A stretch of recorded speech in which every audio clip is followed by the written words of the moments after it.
truly disturbed. I'm going to try my best to stay composed and do the best of my ability to handle this press conference, because you deserve my best, and I'm going to try my best to give it to you. Started off the game wonderfully, finally put it together in the first half like I desired, like we desired, like our players desired, and the fans. Wonderful first half. 29-0, I believe the score was there. Am I correct? And you surrender, I believe, 3 touchdowns unanswered, close to it, which I can't fathom. Right now, I'm still trying to wrap my head around it. And then the thing just kept going left. I mean, at halftime, I talked to him about, the old cliche, people say it's 0-0, but that's not true. It's not 0-0, it's 29-0. But I felt complacency going into the half because we stalled offensively. We gave up some yardage as well. And just didn't like how I felt going in at halftime. We come back out, and here comes the complacency. Here comes that team that I can't stand, that you can't stand, that you can't understand how in the world that happens to us. But it did. And didn't turn it back on, I think, until late in the fourth quarter, when we were able to go down and get a score, and we go down, and then they tied up, and we got overtime. And you don't want to go in overtime, because I think it all started when we gave up a 97-yard touchdown, which was flat out ridiculous. That's when it all started. That's when all the foolishness, all the complacency, all the mess started. I mean, how in the world we give up Jesus. Our secondary did not play the best game, especially at the cornerback position. Coach, Matt Smith, 104.3 The Fan. Yes, it seemed like in the second half, maybe just some communication issues there with the coaching staff. Did you feel that? In what regard? Substitution errors. Substitution on defense? Yes, sir. Yeah. There's so many different packages that you run and so many different personnel, but you got to understand we're basing our change of personnel on what they're changing. So that kind of happens when they're having different personnel groups, and the referee is holding the game up, so we get a chance to substitute as well. What was happening is one guy was coming off the field appropriately, and he saw something, and he stopped. So that gives us 12 minutes on the field. It was things like that was transpiring, which we can't even wrap our head around it, because we practice this stuff repeatedly. Again, along the same line, some of the substitution things, the penalties. You've defended Coach Kelly at every turn. Yeah. This is one where now people are going to start pointing fingers, and you said, Well, if you're going to point the fingers, point it at me, because if I'm allowed it, it should be on me, not him. Point it on me. We go over this stuff. And there are times where you know what group is in, you know what group you're on, but you have a lapse of understanding in those crucial moments. Right now, we're not built for the moment. We're not built for the moment. Some of our players aren't built for the moment where they have to make a play, or they have to keep contained, or they have to make a block, or they have to get another yard. We're not built for the moment right now. Hey, Coach, Tyler King with the Denver Gazette. Yes, sir. You guys had 17 penalties tonight. That was something that was a positive for you guys early in the season, was the lack of penalties. I didn't know it was that many. What has led to the amount of penalties you guys have been accumulating over the last couple weeks? Not being smart, not being disciplined, not understanding the moment. That's what that is. Yeah, that's what that is. Hi, Coach. Adam Lister, Tiger 24/7 Sports. We saw Trevor Woods play a little closer to the line of scrimmage, linebacker tonight. Yeah. Is that a matchup with Stanford, or do you like him in that role? No, I love him in that role. I really do. We have some good safeties that we have, and Trevor is that kind of team guy that's going to do whatever he needs to do to help his team, and that's something that I'll do that, and I think he played well. I haven't watched the film yet, but thank God that he's willing to sacrifice what he's accustomed to doing to help us improve ourselves.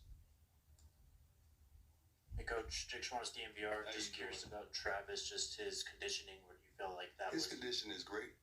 It was just some plays he made, some plays he did.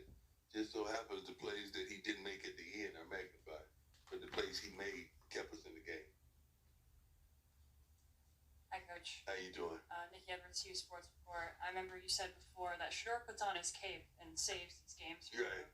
What kind of happened in overtime where maybe there's miscommunication on that play, but turned into an interception? Yeah, first of all, you should have never thrown the ball. Should have never thrown the ball. I don't know if they played on a replay to show what happened with receivers on that play. Did they show it? Right. Yeah, what happened? And I want to see it because I know what happened. I want to see what they showed.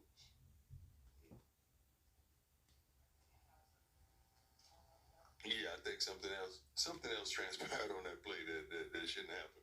So he shouldn't have never thrown the ball though. Just give us another down. Let's kick field goal. Stay in it. Hey, Coach. Yes, sir. Solo, Buffalo's Wire.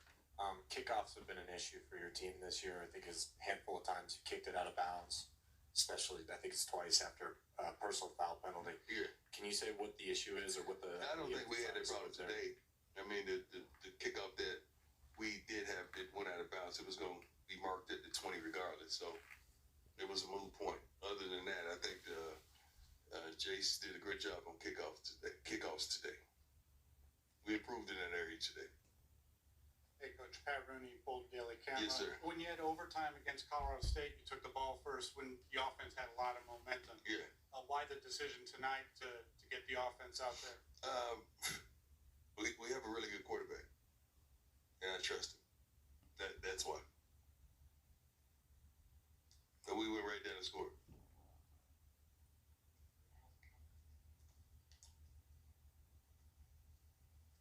Coach, you mentioned the complacency of this team. You guys now have 2 weeks before you play again.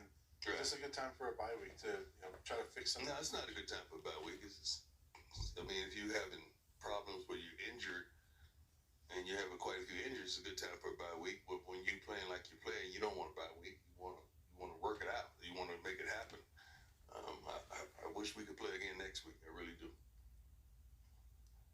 You talked about the complacency of the defense and Complacency of everybody.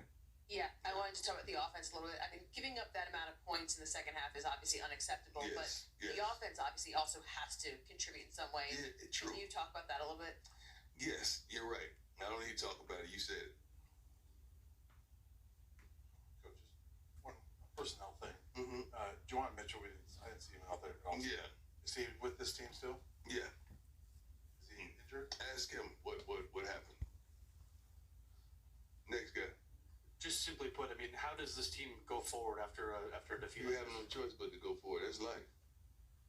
This ain't the only thing that's going on in life. You're still progressing. You're still going forward. We got to do the same darn thing. We didn't expect that. There's a lot of things that goes on in life that's unexpected, and this is one of them. We got to knuckle up and let's go. We can't sit down and have no pity party. Y'all don't feel bad for us. Some of y'all are ecstatic about what transpired today, and I know that, but that's cool. We're going to take this one on the chin because we deserve it. 29, I've never been in one of these types. I don't remember, from youth on, I don't remember being up 29-0 and losing a football game. I really don't. This is a little tough for me, and I'm trying my best, and I thank you all for your patience, and I thank you for your heart, because this is really tough for me. But you can see when I'm amping up and I kind of see this stuff coming, you can see why I go at it like I go at it, because I could feel my team. I could feel what's about to transpire, and here we go. I mean, how important are the next maybe 24? Every game is important. The next 24 to 48 hours in terms of flushing this and moving past it? Well, you got to they got to, what I just said in the locker room to the team is they got to make up in their mind, are they in love with this game or are they in like with it? Because when you love something, you give to it unconditionally. You give everything you got to it, but when you like it, that's just the button you push. And it lights up in a like. That's what they do on social media. So we got to figure out, do they love it or do they like it? And it's hard for me because I love this. I love it. Without a shadow of a doubt, I am truly 100% in love with this thing. And I just want people to match me. Just match my passion, match my heart, match my love, match my consistency, just match my mannerisms, just match every darn thing I give to this game. I love this. love it so much, but the game don't even occupy the ability to love you back. That's a strange love, isn't it? Coach, you spoke, Patrick Dawson spoke about sports. You spoke about struggles in the secondary. What are some things that you and the coaching staff are going to look at throughout the bye week? Well, you can always look at personnel, but it is what it is. It is what it is. So it was hard to look at. Defensive backs either play to make a play or play to stop a play from being made. I like the guys who play to make a play. I really do. We got to get to that point.